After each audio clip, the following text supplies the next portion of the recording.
so I'm out here in the sunroom because I want to grind some flour, and when you turn this thing on, it sounds like a jet airplane taking off. So a couple of things I want to tell you about this meal. Now, before you turn this thing on, you need to have your hand on it. The lady in the videos that I watched, she mentioned a two-handed method where you put your hand here to flip it on and your other hand is here to hold this container. Because if you don't, this thing like tries to jump around on you. I'm fixing to bake some bread. I've been putting this off because this thing is loud and I've been busy with people in my house. So today I'm just gonna do it. We're just gonna do it. But I wanted to show you or talk to you about this before I turn this on, because I have to do that as a separate video so that it doesn't blow your eardrums. It's loud. It's worth it, but it's loud. Here we go. I forgot to mention, you have to turn it on before you pour the wheat in the meal. And I am using a hard red, and I didn't quite have enough, so I finished off with spelt. So these grains, I buy them at a health food store that's local to me. If you're anywhere near Montgomery, Healthwise Foods carries these, and if y'all go buy them all, I'm gonna be disappointed. Help yourself. But anyway, this is supposed to make a sweet whole wheat bread. So that's what I'm doing. Now, I'm gonna turn it on, and then I'm gonna pour the grains in here and let it turn into flour, and then we're gonna work that recipe in the cookbook. Let's get busy.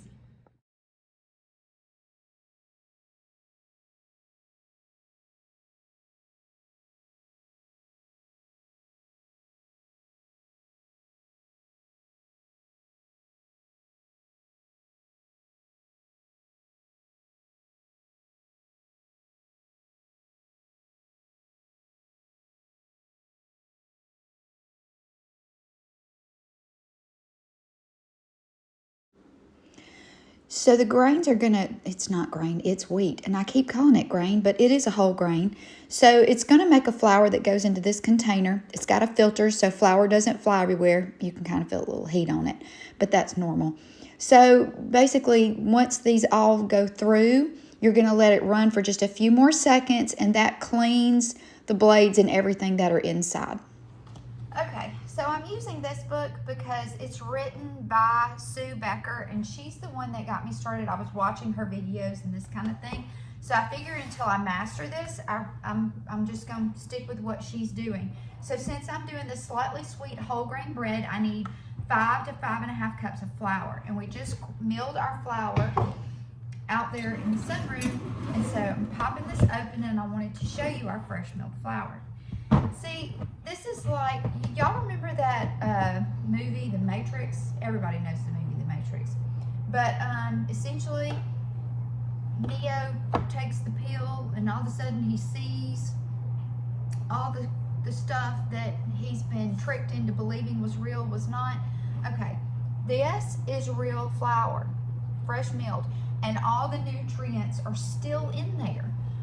Apparently, once you grind it, you've got, you know, a couple of days or a day or so to still have all that nutritional value in there. And once you get outside of that, you basically just got a dead product, which is why our flours now are enriched, because there's nothing really left in there to feed you. So you kind of have to have it enriched to have some nutritional value. This still has all the vitamins and nutrients still in it. And I don't have to have caramel color in it to get that color. It's just in there naturally. So I used a hard red, and then I added a little bit of spelt, which is a softer flour, to get what I needed. And I've got 6 cups of flour, but I kind of did that on purpose so that I would have a little extra for whatever I needed. When you're milling grains like this, if you take a cup, so let's say, okay, this is my spelt. So let's say I take a cup of spelt, it's gonna yield a cup and a half of flour. So you kind of have to do a little bit of math when you're working on how much you need for a recipe. So if you need 5.5 cups, I just went ahead and did 6. So I did 4 cups of grains. That gave me 6 cups of flour. So if I end up with a little bit of extra, it's really not gonna hurt my feelings. It's okay. I could have done 1/4 of a cup less and had 1/2 cup less of flour. I just didn't see the point. So here's my flour, and I'm gonna get the rest of my recipe ingredients together. I will have this recipe book and the grain mill that I used. I will link that, and we're also going to be using Lecithin, and I bought that off Amazon as well.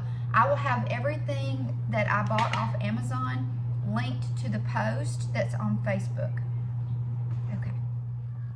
Okay, first time I've ever made this recipe, so we're just going to learn how to do it together. Now, this lovely contraption right here has become one of my favorite things in my kitchen right now. Apparently over in Europe, they're in every household. I found out about them when I was watching Miss Sue Becker bake a loaf of bread. But essentially, I put my water in here, I turn it on, and my water will be hot very quickly. Just for you. I'm not trying to sell you things, but I know a lot of times y'all ask me about where to buy stuff. So if it's something that I have recently purchased, check the link on, or check the post on Facebook, and I will make sure that you have a link where you can get to it. My water's almost hot. I'm using my dough hook in my KitchenAid mixer.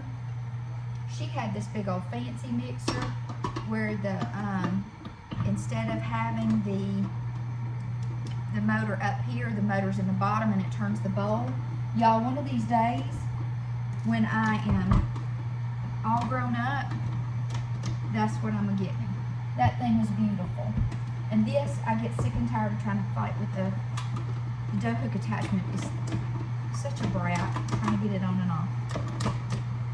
It's almost done. Cha cha cha. Okay. 2 cups hot water. 1/2 cup of oil. I'm gonna let that drip a minute. I like using this guard when you're baking because this guard helps keep flour from floofing everywhere. I don't like floofing flour. So I'll link that for you as well in case you're interested in that. All right, honey, you see when you push that, it just slides all that honey right out. And then this is the cutest little scraper there ever was, but it works great for getting the rest of that off there. And just moving this right on in. And yes, it makes that noise when that's what you're supposed to do. You're supposed to say that when you do it. 2 teaspoons of salt. This is Celtic salt. If you use table salt, you are still okay. Like I said, I took the peel. I'm learning about all this crap that I didn't know about, and now I'm buying Celtic salt. Okay, 2 teaspoons of salt, 1 egg. I'm gonna show you a trick right here. Some of y'all were talking about being afraid of busting fresh eggs because sometimes you get a bad one. Don't hold it over whatever you're doing. If you're cracking a fresh egg, bump it and then stick your thumbs in it. You're gonna see it. See how it came out clear? That's how I know it's a good egg. Once I know it's a good egg, then I can move it without fear. Okay, now we're gonna put our vital wheat gluten and our lecithin. I'm excited about this. I really have high hopes that this is gonna turn out yummy. But you know how I am. Once I learn how to do something, I tweak everything. 1 tablespoon of lecithin. So this is my lecithin, this is my tablespoon. 1 teaspoon of vital wheat gluten. If you are gluten-free, this is not for you. You can do most of these breads gluten-free by milling rice flour or oat flour, but you cannot do it gluten-free if you use wheat. Okay. All right, so we're gonna mix this. You have to plug it up first.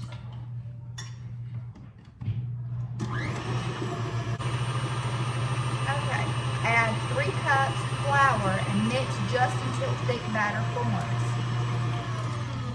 3 cups. We're sitting at 6, so we're gonna not throw this everywhere. I'm gonna do 3, okay? 1,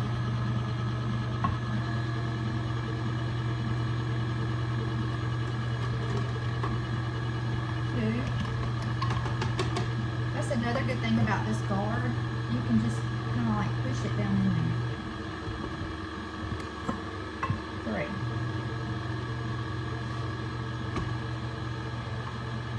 She made a really good point in one of her videos that if this is difficult, you're not going to do it. So she tried to make this simple and easy to understand, and I like that. Yeast over the top and continue mixing. Continue mixing. We are doing 4 teaspoons, which is essentially a tablespoon and a teaspoon of yeast. Got it? Got it. Half a cup of flour at a time until a soft dough forms. So I'm only filling my measuring cup halfway up. Here we go.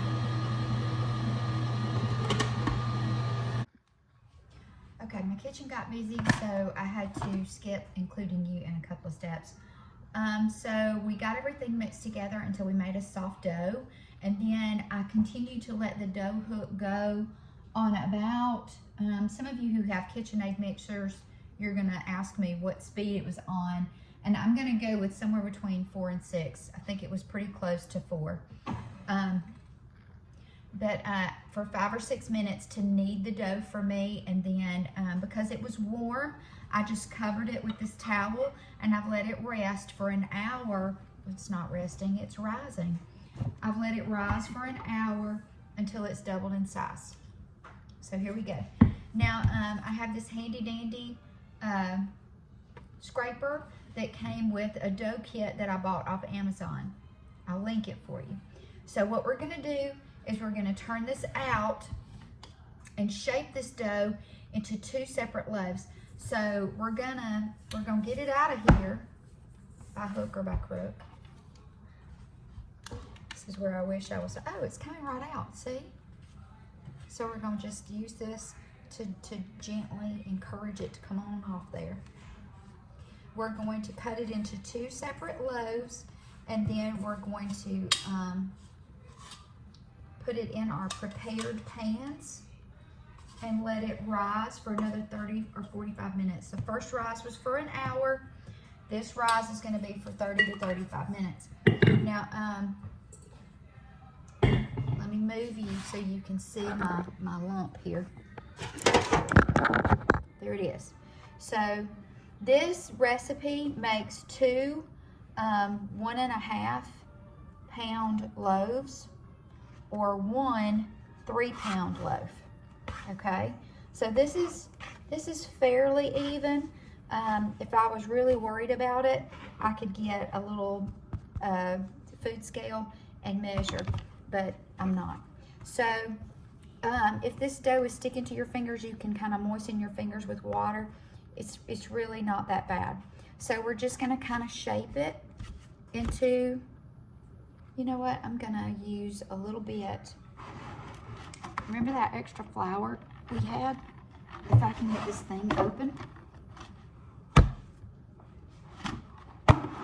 Okay. I'm just going to use a little bit of flour. Not much, because I don't want to mess up the moisture content here. But I'm just going to use a little bit of flour. And the recipe does not say anything about flouring your board. It just says to shape it into a loaf. And that's what I'm going to do. All right, that's a lot easier to handle. So I'm just going to kind of, you notice I'm just kind of tucking everything under in here, and we're gonna pinch just to kind of form a loaf. See? And that's what I'm gonna put in my pan and let it rise a second time. Now you can grease your pans, or you can put parchment paper. I like using parchment paper because then all I have to do is just lift it right out, and it doesn't stick to the pan. All right, so there's my first one. All right, and I still have just a little bit here. Like I said, I don't want to mess with the moisture content. I'm not adding flour. I just wanted a little something to help with sticking. So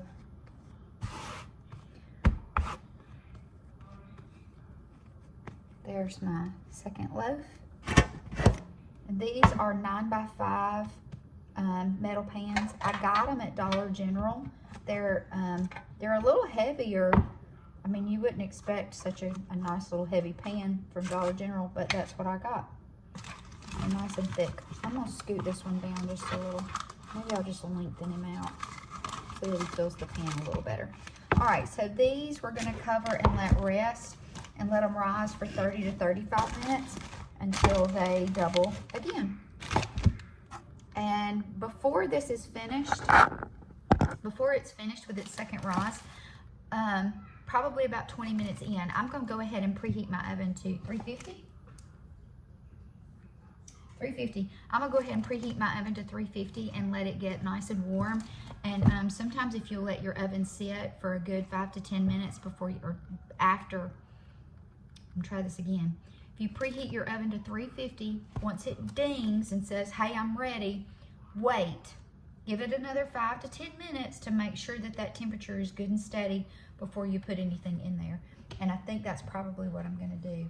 So 20 minutes from now, I'm gonna turn my oven on and let it preheat for 10 minutes while these finish up rising. And then we're gonna bake them for 30 to 35 minutes, or until a thermometer tells us that it's at least an internal temperature of 190 degrees Fahrenheit. And that's what I'm gonna do. All right, going in the oven, 350 for 30 to 35 minutes. All right, there they are. And you can see where I used a thermometer to check and make sure that they were at an internal temperature of at least 190 to make sure that they were done inside. Mommy. So they're done, and they're pretty, and I'm excited. I just have to tell you, this is the best bread you've ever had in your life. Y'all be sweet.